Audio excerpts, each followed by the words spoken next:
माननीय सदस्यगण, अत्यंत दुख के साथ मुझे सभा को अपने 6 पूर्व साथियों एवं कतर के पूर्व अमीर फादर अमीर महामहिम शेख हमद बिन खलीफा अल थानी के निधन के बारे में सूचित करना है। श्री नादेन दला भास्कर राव अविभाजित आंध्र प्रदेश के खम्मम संसदीय निर्वाचन क्षेत्र से, जो अभी तेलंगाना में है, 12वीं लोकसभा के सदस्य थे। वे उद्योग संबंधी संसदीय स्थायी समिति के सदस्य भी रहे। श्री राव आंध्र प्रदेश के मुख्यमंत्री भी रहे और उन्होंने आंध्र प्रदेश के सरकार में मंत्री के रूप में भी कार्य किया। श्री नादेन दला भास्कर राव का निधन 90 वर्ष की आयु में 22 अप्रैल 2026 को हैदराबाद तेलंगाना में हुआ। श्रीमती ओमवती देवी उत्तर प्रदेश के बिजनौर संसदीय क्षेत्र से 12वीं लोकसभा की सदस्य थी। वे श्रम कल्याण संबंधी संसदीय स्थायी समिति की सदस्य रही। इससे पूर्व वे 4 कार्यकालों के लिए उत्तर प्रदेश विधानसभा की सदस्य भी रही। उन्होंने उत्तर प्रदेश सरकार में मंत्री के रूप में अपनी सेवाएं दी। श्रीमती ओमवती देवी का निधन 77 वर्ष की आयु में 8 मई 2026 को बिजनौर उत्तर प्रदेश में हुआ। श्री सुधांशु शील पश्चिम बंगाल के कोलकाता उत्तर पश्चिम संसदीय क्षेत्र से 14वीं लोकसभा के सदस्य थे। वह शहरी विकास संबंधी संसदीय स्थायी समिति के सदस्य थे। इससे पूर्व पश्चिम बंगाल विधानसभा के सदस्य भी रहे। श्री सुधांशु शील जी का निधन 81 वर्ष की आयु में 14 मई 2026 को कोलकाता पश्चिम बंगाल में हुआ। मेजर जनरल भुवन चंद खंडूरी उत्तराखंड के गढ़वाल संसदीय निर्वाचन क्षेत्र से 10वीं, 12वीं, 13वीं, 14वीं और 16वीं लोकसभा के सदस्य थे। वे रक्षा संबंधी संसदीय समिति तथा वित्त संबंधी संसदीय समिति के सभापति भी रहे। वह अन्य कई संसदीय समितियों में भी अपनी सेवाएं दी। उन्होंने सड़क परिवहन, राजमार्ग मंत्री तथा शहरी विकास गरीबी उपशमन मंत्री के रूप में भी अपनी सेवाएं दी। श्री खंडूरी जी 2 बार उत्तराखंड के मुख्यमंत्री भी रहे। मेजर जनरल भुवन चंद खंडूरी जी का निधन 91 वर्ष की आयु में 19 मई 2026 को देहरादून उत्तराखंड में हुआ। श्री केपी धन पालन केरल के चाला कुंडी संसदीय निर्वाचन क्षेत्र से 15वीं लोकसभा के सदस्य थे। वे वाणिज्य संबंधी संसदीय समिति के सदस्य तथा कंप्यूटर के प्रावधान संबंधी संसदीय समिति के सदस्य भी रहे। श्री केपी धन पालन का निधन 76 वर्ष की आयु में 30 मई 2026 को एर्नाकुलम केरल में हुआ। श्री प्यारेलाल संगवार उत्तर प्रदेश के घाटमपुर संसदीय निर्वाचन क्षेत्र से 13वीं लोकसभा के सदस्य थे। इससे पूर्व 2 कार्यकालों के लिए उत्तर प्रदेश विधानसभा के सदस्य भी रहे। श्री प्यारेलाल संगवार का निधन 71 वर्ष की आयु में 8 जुलाई 2026 को दिल्ली में हुआ। सभा अपने 6 पूर्व साथियों के निधन पर गहरा शोक व्यक्त करती है और शोक संतप्त परिवारों के प्रति संवेदना व्यक्त करती है। माननीय सदस्यगण, मुझे अत्यंत दुख के साथ सभा को कतर के फादर अमीर महामहिम शेख अहमद बिन खलीफा अल थानी के निधन के बारे में भी सूचित करना है। महामहिम शेख अहमद बिन खलीफा अल थानी ने जून 1995 से जून 2013 तक 18 वर्षों तक कतर के अमीर के रूप में कार्य किया। उन्होंने आधुनिक कतर की नींव रखी और उसे विकास और समृद्धि की महान ऊंचाइयों पर पहुंचाया। उन्होंने भारत कतर संबंधों के संवर्धन में भी महत्वपूर्ण भूमिका निभाई।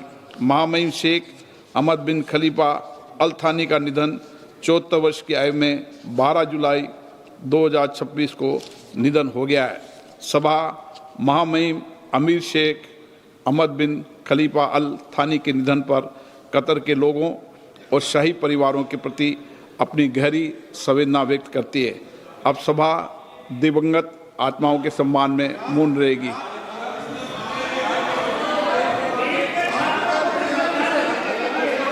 25 में सर।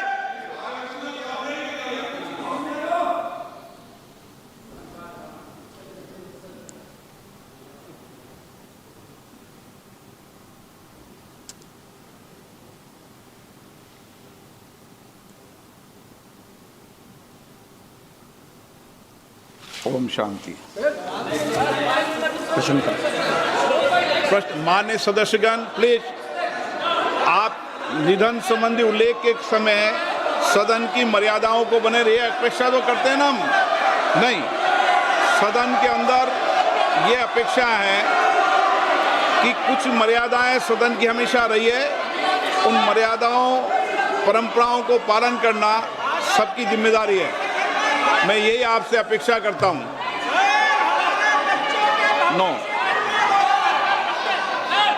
मेरी सदन में हमेशा ये अपेक्षा रहेगी कि सदन की परंपरा और प्रतिष्ठा को बनाए रखें। मैं सबको उचित समय देता हूं, सार्थक चर्चा हो, संवाद हो, तर्क हो, इसके लिए संसद है। आप तर्क से चर्चा करें, नारेबाजी से संसद की मर्यादा नहीं बनती है। प्लीज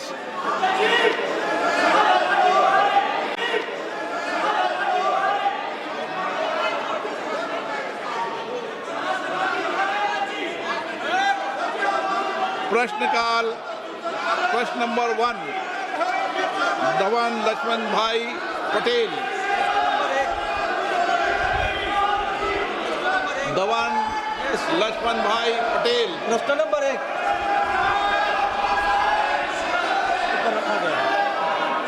मेरा प्रश्न मंत्री जी से यह है कि भारत की पांडुलिपि विरासत के संरक्षण हेतु प्रारंभ की गई ज्ञान भारत का पहला उद्देश्य और उसके प्रमुख घटक क्या है, तथा दक्षिण गुजरात के वलसाड संसदीय क्षेत्र के दोड़िया, कोकड़ा और वाली जैसे जनजाति के मौखिक और पांडुलिपि परंपराओं के दस्तावेजीकरण किया जा रहा है और इसमें एआई का उपयोग किया जा रहा है। माननीय अध्यक्ष महोदय, विरासत हमें दिशा भी देता है, विरासत हमें दर्शन भी देता है, और इसलिए मोदी जी ने विकसित भारत की जब कल्पना करी तब रेड फोर्ट से अपने उद्बोधन में कहा था कि हमें विकसित भारत बनाना है। तो विकसित भारत बनाने के लिए हम प्रेरणा कहाँ से लेंगे? मोदी जी ने प्रण दिलवाते हुए देश को कहा था कि हम विकसित भारत बनाने के लिए संकल्प करेंगे, विकसित भारत बनाने का। दूसरापन दिलवाते हुए गुलामी की मानसिकता को छोड़ने की बात कही थी। और तीसरा प्रण दिलवाते हुए मोदी जी ने कहा था कि विरासत से प्रेरणा लेकर हम विकसित भारत बनाएंगे। हमारे मैन्युस्क्रिप्ट हमारी विरासत है, और आज मंदिर के रूप में, शोक संस्थान के रूप में, महाविद्यालयों में, मठों में, जैन भंडारों में और निजी संग्रहालयों में हमारी मैन्युस्क्रिप्ट है। ये मैन्युस्क्रिप्ट को हम ज्ञान भारत मिशन के द्वारा उसको आरक्षित करने के लिए, डिजिटलीकृत करने के लिए, रिसर्च ड्रिवन बनाने के लिए, जन सुलभी बनाने के लिए मोदी जी ने ज्ञान भारत मिशन का लॉन्च करा। और ये ज्ञान भारत मिशन के द्वारा देश में आज 1 करोड़ से अधिक मैन्युस्क्रिप्ट का सर्वे करा गया। उसमें से ये मैन्युस्क्रिप्ट में से 8 करोड़ आज डिजिटलाइज्ड हो चुके हैं, और उसमें से 3,70,000 मैन्युस्क्रिप्ट आज ऑलरेडी अपलोड हो चुके हैं। और उसमें माननीय सदस्य ने कहा है कि अपनी लोकल लैंग्वेज में भी कोई जो मैन्युस्क्रिप्ट होगी तो उसको भी इस सर्वे में शामिल करके उसको भी उसके ऊपर भी संशोधन करा जाएगा और डिजिटलाइज करा जाएगा। सदस्यगण, संसद लोकतंत्र का सर्वोच्च संस्था है। मेरा आपसे आग्रह है, आप सदन के अंदर सार्थक चर्चा करें, संवाद करें, लोगों की जन आकांक्षाओं, अपेक्षाओं को रखें। मैं सभी मान्य सदस्यों को उचित नियमों के तहत पर्याप्त समय, पर्याप्त मौका दूंगा। मेरा आपसे आग्रह है कि तख्तियां और नारेबाजी से सदन की मर्यादा नहीं बनती है। मेरा आग्रह है कि सदन का प्रथम दिन है और इस परंपरा को तोड़ना चाहिए कि प्रथम दिन सदन नहीं चलेगा। मैं हमेशा आपसे आग्रह कहता हूं कि आपको पर्याप्त अवसर, पर्याप्त समय मिलेगा। नियमों के तहत नोटिस दीजिए, सदन नियमों प्रक्रियाओं से चलता है। मैं आपको पर्याप्त समय दूंगा। अभी प्रश्नकाल है, प्रश्नकाल के अंदर नारेबाजी करना, तख्तियां लहराना उचित नहीं है। आप सब वरिष्ठ सदस्य हैं, प्लीज आपसे आग्रह है कि अपनी सीट पर बैठें, सदन चलाने में सहयोग करें। सदन नहीं चलाना चाहते, प्रश्नकाल नहीं चलाना चाहते, चर्चा नहीं करना चाहते, सदन की कार्रवाई आज 12 बजे तक के लिए स्थगित की जाती है।